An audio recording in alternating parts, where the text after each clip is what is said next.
Hey everyone, I wanted to do a video geared towards the vulnerable population during Corona-19.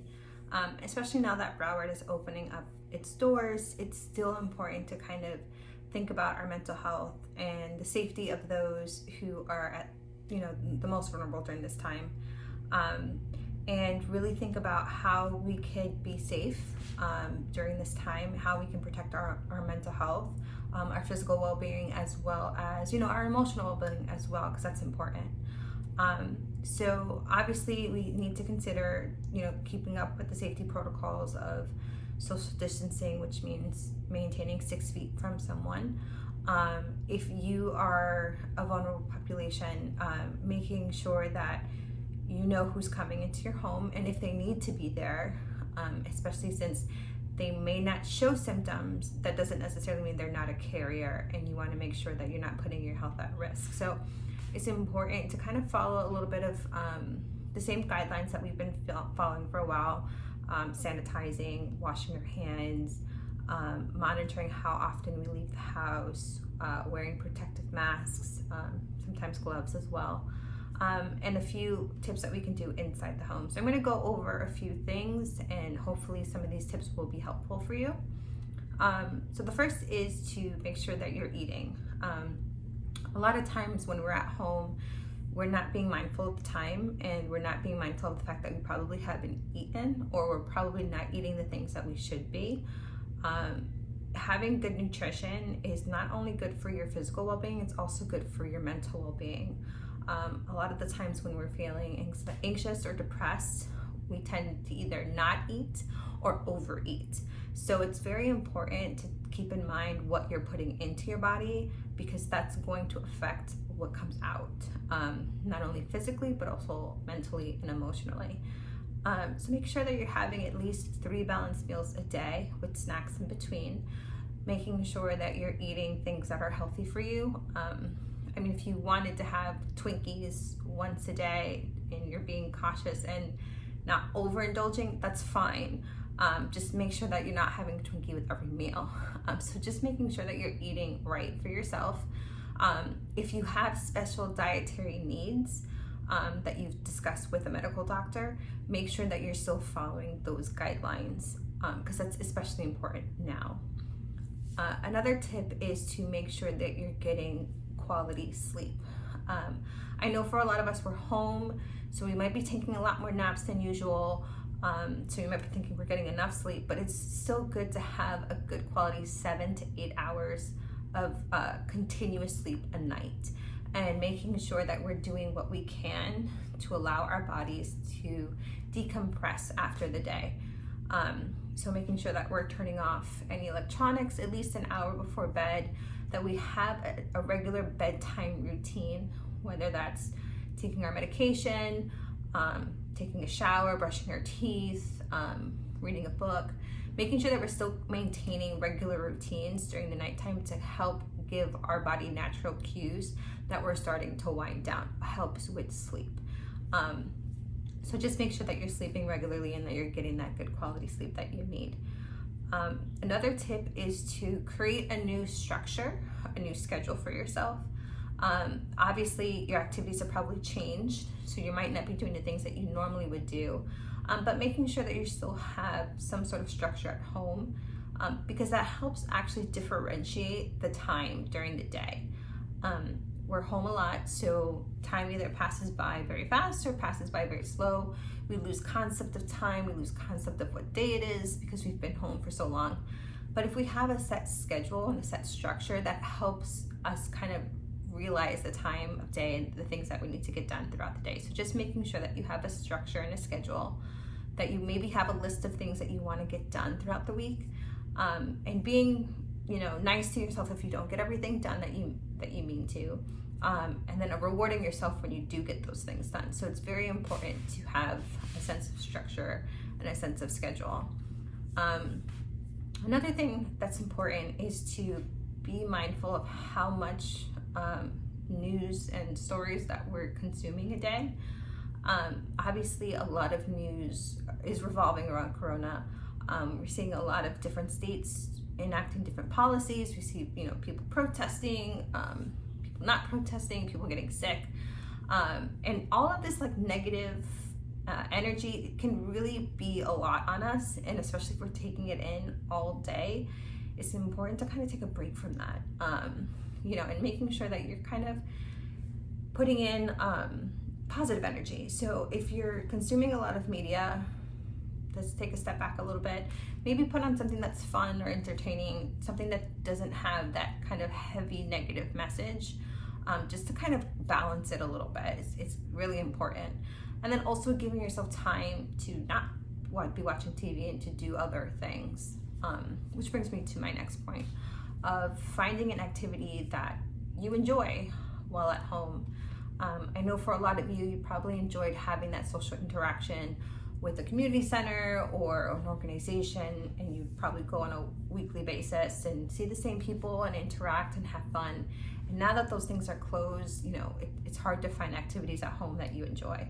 But now is the time to really think about it and think outside the box, maybe try new things that you probably wouldn't have considered, and see if maybe they're interesting to you, and give yourself a chance to kind of explore maybe a new side of you, explore things that maybe you didn't think you would like, whether that's maybe reading or doing art or knitting, writing poetry, whatever it could be.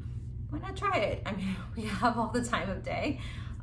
So trying to find a new activity that you enjoy is great. Or if you have an activity that you haven't done in a while, maybe doing that again and trying to reinvigorating that passion while you're at home is always helpful. So just to keep that in mind. And another thing to kind of add into it is making sure that you're getting enough physical exercise. I know that a lot of gyms are closed, like I mentioned, community centers are closed. So you might not be able to have as much physical activity as you used to, but it's not that there's none there. You could try dancing. You could walk around, making sure that you have your mask on, maintaining social distance. You could do yoga, you can meditate. Those things are great for physical activity. If your swimming pool is open, or if you have a swimming pool, that's also great because it's low impact.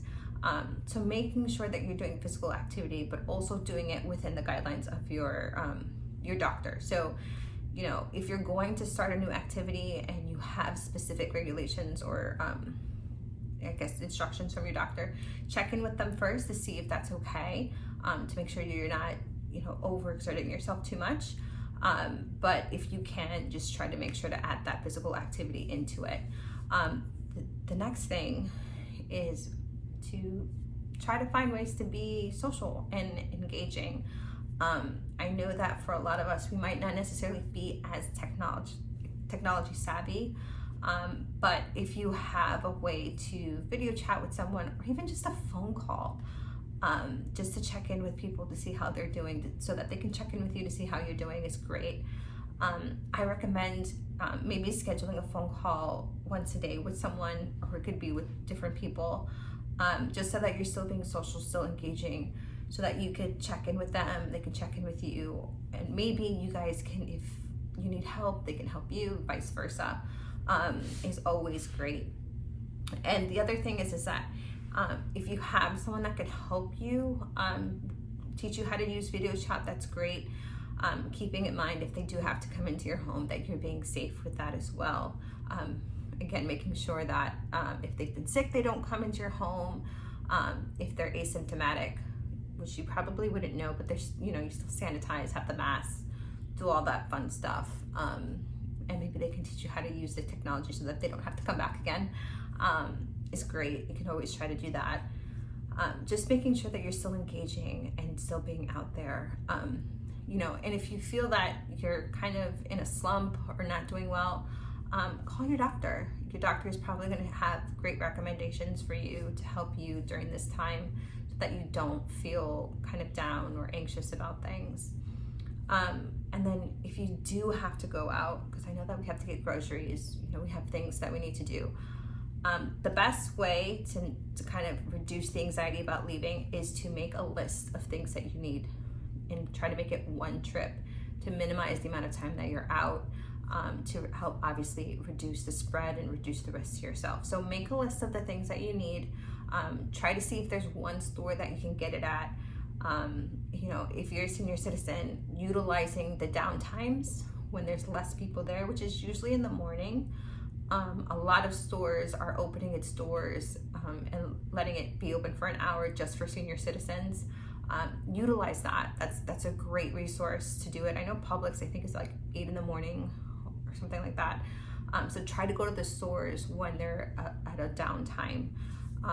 Again, maintaining social distancing, masks, bring hand sanitizer with you. If you have cleansing wipes are great. Utilizing credit cards instead of cash is great.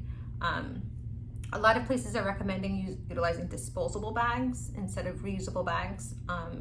That way you can just throw them away. If you decide to use a reusable bag, just make sure to sanitize it afterwards. So there are tips and tricks that you can do if you do need to leave the house.